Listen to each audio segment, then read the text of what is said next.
Hello guys. तो last बार तक हमने देखा था कि क्वीनी की मुलाकात एक लड़की यानी कि लिंगयान से होती है जो कि ली फैमिली के हेड की बेटी थी। और अब लिंगयान क्वीनी को अपने यहाँ की जगह दिखाने लगती है जहाँ पर अब वो एल्केमी बिल्डिंग में आते हैं जहाँ तरह तरह की दवाइयाँ बनती है और वहाँ स्टूडेंट्स प्रैक्टिस भी करते हैं। वहाँ आने के बाद उसका भाई यानी कि लिक्सिंग क्वीनी की बातों पर उसको यकीन नहीं होता कि क्वीनी सच में 6th ग्रेड की मेडिसिन भी बना सकता है, तो जिस पर वहाँ के लोग भी उसका मजाक उड़ाते हैं। तो ये देखकर क्वीनी वहाँ पर रखे एक बर्तन में वेस्ट दवाई को रिफाइन करता है और वाकई में वो दवाई रिफाइन भी हो जाती है क्योंकि 5th ग्रेड की थी। और उसको देखकर वहाँ के स्टूडेंट्स काफी ज्यादा हैरान होते हैं और उन्हें अपनी आंखों पर यकीन भी नहीं आता है। और जब ये बात लिंगयान अपने भाई को बताती है तो उसका भाई गुस्से से आकर इस दवाई को चेक करता है और अपने सामने खड़े सारे लोगों को धक्का देता है, तो जिस पर लिंगयान गिरने वाली होती है और क्वीनी उसे बचा लेता है। अब आगे अपने आप को गिरते हुए बचता देख लिंगयान खुश होती है और शर्माने लगती है, तो ये देखकर वो दोनों के दोनों साइड हो जाते हैं। अब यहाँ पर दूसरी तरफ हम लिक्सिंग को देखते हैं जो कि काफी ज्यादा गुस्सा हो रहा होता है और कहता है कि आखिर ये लड़का ऐसे कैसे कर सकता है, इसने वाकई में वेस्ट लिक्विड को एक 5th ग्रेड की मेडिसिन में बदल दिया। पक्का ये कोई कोइंसिडेंस होगा क्योंकि ऐसा कभी नहीं हो सकता है। तो जिस पर विनी कहता है कि क्या तुम्हें मेरी स्किल्स पर शक हो रहा है, ये तो बस कुछ बेसिक स्ट्रीम्स थी और अगर मैं और एंशिएंट बुक्स और उसके टेक्स्ट को पढ़ूंगा तो मैं इससे भी आगे जा सकता हूँ। जिस पर लिक्सिंग को गुस्सा आ रहा होता है और वो कहता है कि ये चीज तो पॉसिबल ही नहीं है, आखिर ऐसी टेक्निक वाली बुक इसे ही क्यों मिली, मुझे क्यों नहीं मिली कभी,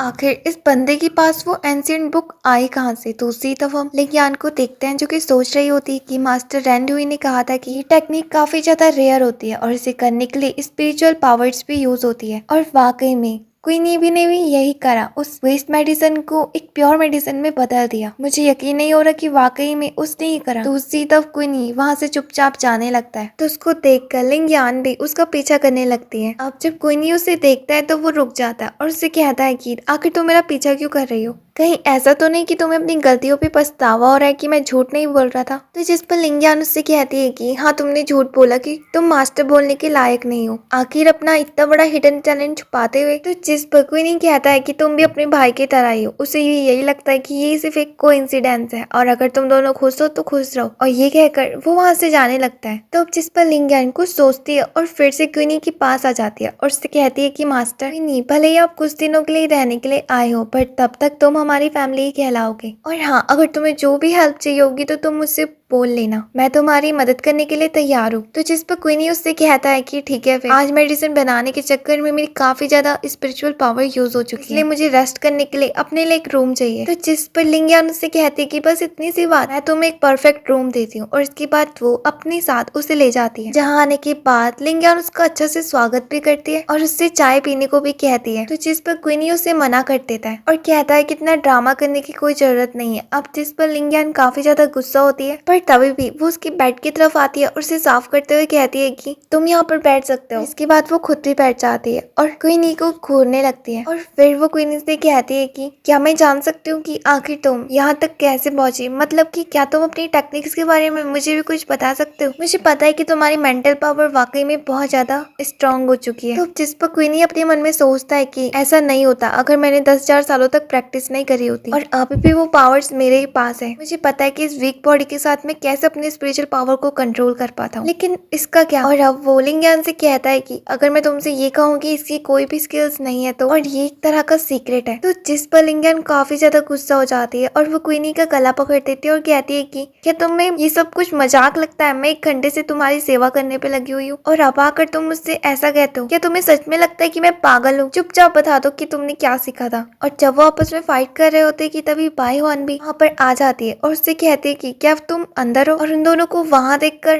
वो काफी ज्यादा हैरान होती है क्योंकि क्वीनी ने उसका हाथ पकड़ा हुआ था। तो ये देखकर लिंगयान उसे दूर धक्का देती है और यहाँ ये देखकर बाई हुआन भी काफी ज्यादा गुस्सा हो जाती है और क्वीनी से कहती है कि तुम्हें यहाँ आए हुए 1 भी दिन नहीं हुआ और तुम ली फैमिली की लड़कियों को छेड़ने लगे हो। और इसके बाद वो क्वीनी की नाक खींचने लगती है। तो जिस पर क्वीनी उससे कहता है कि तुम्हें गलतफहमी हुई है, ऐसा कुछ भी नहीं हुआ, अगर तुम्हें यकीन नहीं हो रहा तो तुम खुद लिंगयान से पूछ लो। तो जिस पर लिंगयान कहती है कि हाँ ये मुझे बुली कर रहा था। तो इस बात पर बाईहोन को गुस्सा आ जाती है और वो उसे खींच के थप्पड़ मार देती है। दूसरी तरफ हम लिन ई यानी कि उसी बंदे की फादर को देखते हैं जिसे कि क्वीनी ने मारा था। लिन ई के फादर के पास एक मैसेंजर आता है और उन्हें बताता है कि आपके बेटे मारे गए और उनकी डेड बॉडी हमें युक्सी सिटी के पोस्ट हाउस के अंदर मिली। और रही बात लिन आओतियान और उसकी फैमिली की, तो वो ली फैमिली की यहाँ रह रही है, यानी कि वो बायहुआन की फादर की बात कर रहे हैं। इस बात को सुनकर ली नी के फादर को काफी ज्यादा गुस्सा आती है और उसके गुस्से को देखकर वो मैसेंजर भी वहाँ से डर के चले जाता है। दूसरी तरफ हम ली हुआन को देखते हैं जो कि